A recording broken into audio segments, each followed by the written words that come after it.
Okay, what's up, guys? I am here today. That's not even. I'll just leave it here. I don't even know where to put this thing at, to be honest. I could just hold it. I don't know. I am eating dinner in someone funny's driveway right now. I cannot get this thing set up properly at all. Okay, I am eating dinner in someone funny's driveway. You might be watching this right now. Hello, I'm in your driveway. So main topic of discussion for today is going to be the new spinosaurus. So I have like an actual scientific document that I've written myself, and it's like it's borderline, you know, like I'm not like a scientist yet, you know, but I did a decent job, I feel like, and I have a slideshow I'm going to go over more in depth about this, but I really just want to talk about it first, and then I'll do a video separately that's more scientific than right now. I just really want to talk about it because it's such a cool thing. So a new species of spinosaurus was found in the Sahara Desert. I think it's called I don't know what it's called. It's M something, like mirror something, I don't know, but new species is found, and it has a crest on its head that's like it's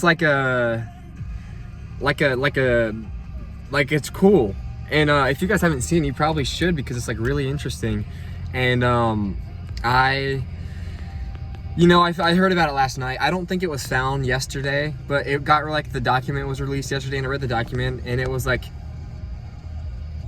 I'm like, because we have no body of this dinosaur, we just have the jaw, or not the jaw, the whole like skull pretty much has been reconstructed, and I'm not sure how much of the skull was just referenced off the actual Spinosaurus. But I mean, I'm not here to make the argument that it's not a Spinosaurus. I'm here to talk about the sail on the Spinosaurus, because it's something I've been curious about. This is like super uncomfortable. Like, I actually am like not having fun right now at all. I don't think the light is helping. Oh my gosh, this is brutal. Yeah, this is definitely not my scientific video that's going to be talking about this stuff, but yeah, so yeah, okay, here's what I'm talking about. So, Jesus, it's so dark in here. I don't know what to do, guys. This might be a wrap. This is brutal. Maybe one light instead of two lights is a better way to do this. I don't know. I feel like it got dark when I was just sitting here. Okay, we're back to both lights. Okay, so yeah, okay, so nah, I'm done. I can't do this right now. I can't do this right now. Okay, so Spinosaurus has a sail on their back. That's why they're called Spinosaurus, because they're called like the spine lizard. And I was curious about what the origin of this spine is, because where does the spine just come from, you know? And for a while, people said it was for sexual selection, which is what I actually kind of believed.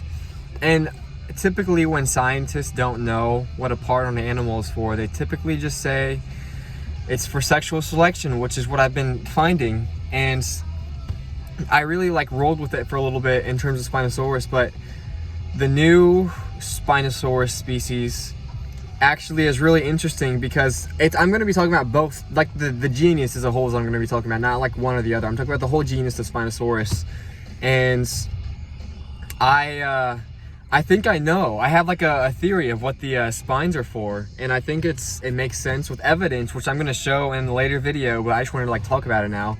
I actually have a slideshow in the making, but again, I don't have my laptop. I'm just in my car right now, in the driveway. But so the tail of the Spinosaurus is in my opinion not made for sexual selection. And this is not like a hot take or anything. Like, this is a pretty popular belief. I've never understood at all before this discovery was made why people would say that the tail is for what is it called, sexual selection, because it just doesn't make sense to me. I mean, you have a semi-aquatic dinosaur. Some people believed it was super, like, fully aquatic. Not like fully, but like, you know, like more aquatic than it probably is. And you're gonna say that this tail that is very similar to both tadpoles and crocodile tails, which crocodiles, the tail of a crocodile is like their motor in the water, because if you took the tail off a crocodile, it's just a rectangle of flesh with short limbs. The tail is what allows a crocodile to swim.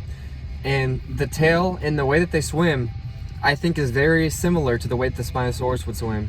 A little bit different, obviously, because the Spinosaurus has longer limbs, being a theropod. I mean, not being a theropod, but like just in general, you know, it just has larger limbs. But the way that the crocodiles swim is they kind of put their arms back and they like they shimmy. They're not shimmy, but it's like a you know, like that, with their tails propelling them.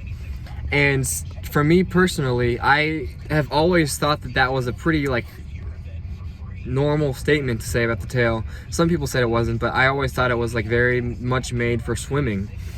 And you know, for a while the spine was the question for me, because I'm like, do they dive, or are they like like semi? You know, I don't think that they dived, or dove, I guess. I didn't think before that they dove. I didn't think before that they dove, but I didn't have any evidence to prove it. And now we have evidence, which is that all of these Spinosaurus from the Egypticus are on the coastal, and so people are like, maybe they're in the ocean, you know, and they're diving and they're doing the thing.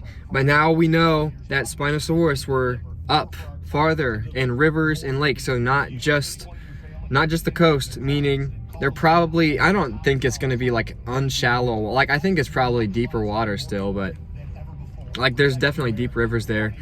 But I think it's further evidence that they were not like as aquatic as people would think, because you're not just going to swim over there like that in the goddamn Pacific Ocean or wherever they're at. And I think the fact that we know that they're like in rivers too, and not just the coast, is a good way to see that they're probably less aquatic, because I actually think that they're kind of like the opposite of crocodiles. How crocodiles spend a lot of their time in the water, and I think Spinosaurus probably spend a lot of their time out of the water, or waiting at least, because crocodiles hunt underwater. They use it to cover themselves, and they, you know, jump out and grab the necks. Spinosaurus, I feel like, are the opposite. They're hunting stuff in the water like fish. And so I think that they probably, I just almost witnessed a car crash, actually. Holy crap. That would have been interesting. I'm losing my head right now. I'm losing it. What I'm trying to say, long story short, is that crocodiles, in my opinion, because of the way that they are, I need more evidence to be able to prove what I'm saying. So let me just say it, and I'll back it up later in the next video. I think that Spinosaurus were not divers. I think that they were swimming on the surface of the water, and their spine was used not for sexual selection, but for thermal regulation. Because when you're hunting on the surface of the water, your whole body is like not fully submerged, but a lot of your body is going to be underwater. Like your head and the top of your back is going to be out. And when you're doing this to hunt for food, the longer you can stay in the water before having to get out to like cool off, you know, or not cool off, but like, I think the water's probably cold there, so it probably, you know, does the opposite, where it heats them up having their spine out. I think that it allows them to stay in the water and hunt for food longer, which would make sense, because that's why they have evolved to have this this larger spine rather than not having a spine. I think it makes perfect sense, because also you look at the other Spinosaurs and they're all smaller than the Spinosaurus, because they don't have these spines, so they can't hunt as long as they can. Therefore, they can't grow as large as a Spinosaurus might, because they're not able to hunt for food as long. And I think that's like the main argument that I have. And another argument is the Dimetrodon. I didn't think about this until today. For the first time ever, someone from my work brought up to me, Jason. He was saying, I don't even know what he said, but it just like triggered something, where I was like, Dimetrodon have the same, not the same spines, but they also have a spine. I'm like, why does a Dimetrodon have a spine? They don't swim. They have it for thermal regulation specifically, and we know this because there's blood vessels or something in their spines in the fossils that you can see that suggests that they use their spines for thermal regulation and blood flow, essentially. Something relating to that. Again, not a paleontologist, I don't know exactly. But when we think about, you know, like, what is it, homologous structures? I think this is an example of that, because similar environment, you know, they weren't even, there's no ancestral connection. At least I don't believe that there is. I'm pretty sure that there isn't an ancestral connection between Dimetrodon and Spinosaurus, because Spinosaurus lived 100 million years ago, whereas Dimetrodon lived 300 million years ago, almost. More like I think I heard like 250, 290 million years ago. Anyways, hundreds of million years separate, and I don't think Dimetrodons aren't even dinosaurs, so are they related? I don't think they are. I think that they are separate species that have evolved the same traits for the same reason, which is thermal regulation. And it also makes sense when you think about the sail of the Spinosaurus. It's not like fully circular like in Jurassic Park 3. It's like there's a little divot in the middle. And if you're swimming, your spine is going to be, if it was fully round, it would probably concentrate the heat in one area at the top. But since it is more flat, or like evened out, it probably spreads the heat throughout the whole body rather than just one specific spot, which is why they developed that odd shape, in my opinion. And the whole basis of this argument is because I don't think that there's any animals, I've never observed this myself, that there's any animals that have two major sexual selective structures. And with the Spinosaurus, I think that the crests are probably the sexual selection that they have, because of how just unuseful that would be. I mean, what does that give you, you know? It's not like they're out here ramming stuff. I don't imagine. There's no way they were. There's no way. And I think they had to do it for either mating rituals or just for the, hey, I have a big crest on my head, come bang me. I think that that is what that was for. And I can now back it up with the fact that the spine actually has a use that I can fully prove in my next part, because I don't have my laptop. But anyways, I'm really excited, if you can't tell, because, you know, it's my favorite dinosaur of all time, and I just had to talk about it now. So I'm gonna go head inside now. I'll post this at some point in time. My phone's almost dead, so probably not like immediately, but I'll post it at some point, and hopefully within the week I'll have the actual slideshow with the evidence backed up. Okay, that's all. Thank you for listening to my Spinosaurus rant. Not rant, but description or thesis. Yeah, I don't even have a good thesis statement, but also, okay, one more addition. I hope my phone doesn't die when I'm recording this. I don't think it's a vestigial structure because of how outwardly protruding it is.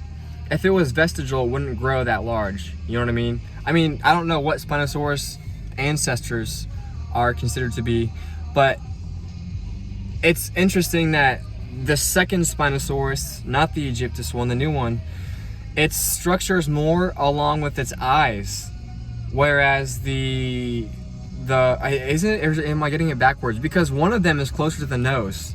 If their jaw is a triangle like this, one of them is here, one of them's here. And so if it was vestigial, it would probably not have happened twice in different spots. I think both crests on each Spinosaurus are used for sexual selection, and that's my theory, hypothesis, I guess, observation, maybe, I don't know. I'm not a scientist yet, man. Give me some time. But it's funny, I keep telling people this was supposed to be a biology channel, and it's become just a food channel. And my first ever biology video, I was supposed to be eating my dinner in. I think I'm probably the first person, at least in Ohio, to ever order a pink drink playing Metallica. And you know what they say about the dichotomy? That's all.